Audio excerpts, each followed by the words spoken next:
The release of the applicant on bail might lead to public disorder, and his safety might be jeopardized. Bail is accordingly refused. Isikhiphe kanje isinqumo imantyi.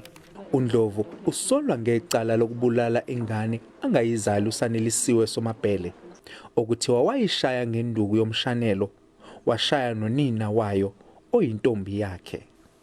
Ubaba kaSomabhele ubesenkantolo, uthi ufuna ubulungiswa nguSanelisiwe.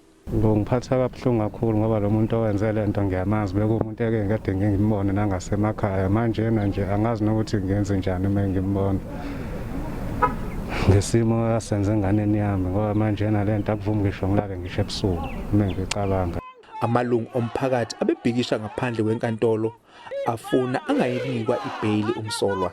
Siyabonga, siyajabula kakhulu ukuthi inkantolo ikwazile ukuthi isilalele, ingamnikezeli ibheyili ngoba uzoba yingozi emndenini nasemphakathini. As abantu besifazane sikhathele and sekuyisikhathi sokuthi raise i-awareness kwi-community yethu. Ngenkathi efaka isicelo sakhe sebheyili, uNdlovu watshela inkantolo ukuthi washaya uSomabhele ngoba engamhloniphi.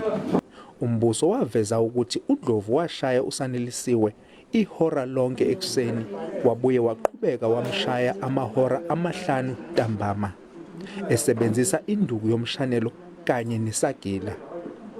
uNdlovu uzobuyela enkantolo zingu-17 kuSeptember. Loli Hadebe, SABC News, eRichmond.